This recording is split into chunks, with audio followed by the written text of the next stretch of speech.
आपके जीवन में ऐसा लगने लगे कि हाँ बहुत कष्ट है, कर्जा भी बढ़ गया, तकलीफें भी बढ़ गई, बहुत दुख भी बढ़ रहा है, कहीं परिवार सही नहीं चल रहा है, तो प्रयास करते रहा करो। हफ्ते में एक बार एक चावल का दाना जल के पात्र में डाल लिया, एक काली मिर्च जल के पात्र में डाल ली और उस जल को ले गए, थोड़ा सा चंदन का छींटा डाल दिया, ले जाकर शिव जी को समर्पित कर दिया। शंकर को जल चढ़ाने के लिए 5 स्थान हैं जहां शिव को जल चढ़ाया जाता है और शंकर उस जल को स्वीकार करते हैं, जिसको पंचगंगा कहा गया। आप शंकर जी के मंदिर में जाकर ये कभी ना विचार करना कि पार्वती जी को ढूंढना पड़ेगा या गणेश जी को ढूंढना पड़ेगा या कार्तिकेय जी को ढूंढना पड़ेगा या भैरव को ढूंढना पड़ेगा। हमें शंकर के मंदिर में जाकर किसी देवता को ढूंढने की जरूरत नहीं है। जहां शंकर भगवान का शिवलिंग रखा हुआ है वो माता जी का हस्तकमल है, माता पार्वती जी का स्थान है। जहां शिवलिंग रखा है वो शंकर भगवान है।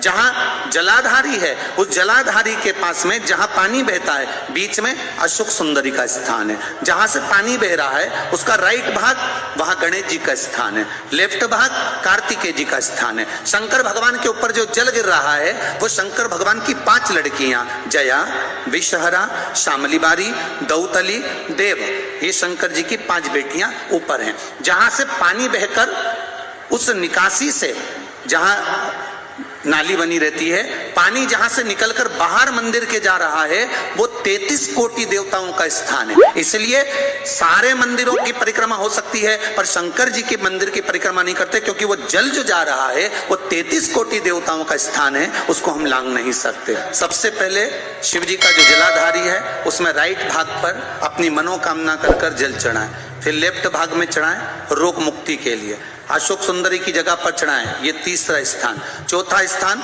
माता पार्वती जी का जो कटी भाग है जहां पर शिवलिंग रखा हुआ है उस भाग पर जल चढ़ाएं, चौथा भाग। 5वां भाग शंकर जी के ऊपर चढ़ाएं। ये 5 जगह पर जल क्रमवाइज चढ़ाएं। भगवान शिव की कथा कह रही है। शिव जी का एक नाम आशुतोष।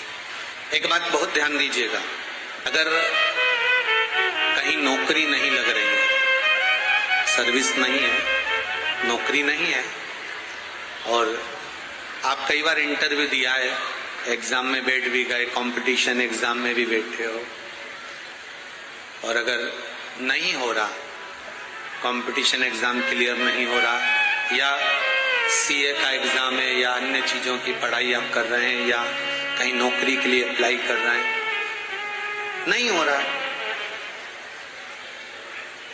5 शमी पत्र, कितने जम के बोलो जरा, 5 शमी पत्र, 5 बेल पत्र, 5 मूंग के दाने, काय के दाने, मूंग, 5 मूंग के दाने, 5 सफेद पुष्प, कोई भी सफेद पुष्प जो आपको मिल जाए, शिव जी को समर्पित कर कर 1 लोटा पानी नाम और गोत्र बोलकर, और जिस एग्जाम में बैठ रहे हो, जिस कंपटीशन एग्जाम में बैठ रहे हो उसका स्मरण कर कर आपको छोड़ना है। श्री शिवाय नमस्तुभ्यम, शंकर जी का स्मरण करना है।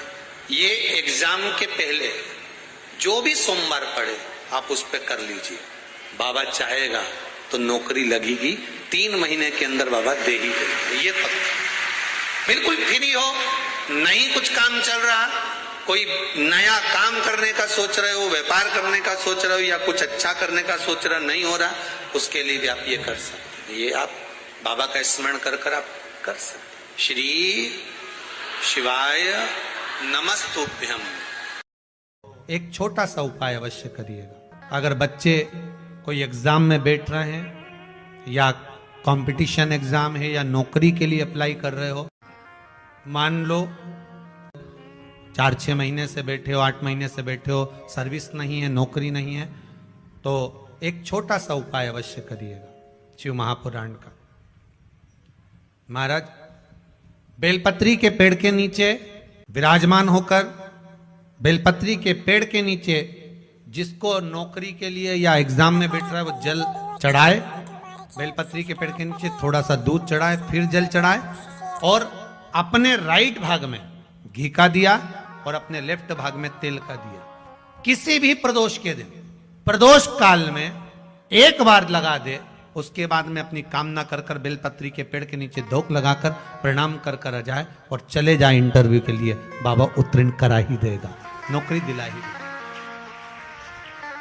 करना प्रदोष के दिन और प्रदोष काल में ही करे, इसका ध्यान रखें जाए। और अपने दिल की बात अगर बहुत अड़चन में पड़े हो तो वो जलाधारी जो चारों तरफ है उसके चरण उसको पकड़कर इस तरह से स्पर्श करना चाहिए, कम से कम 5 बार या 7 बार। अगर मंदिर में जाने की परमिशन हो और शिवलिंग का अगर आप स्पर्श कर रहे हैं तो जो जलाधारी है, जो गोल जलाधारी है, गोल उसका स्पर्श 7-5 बार कर कर अपने दिल की बात कहना चाहिए।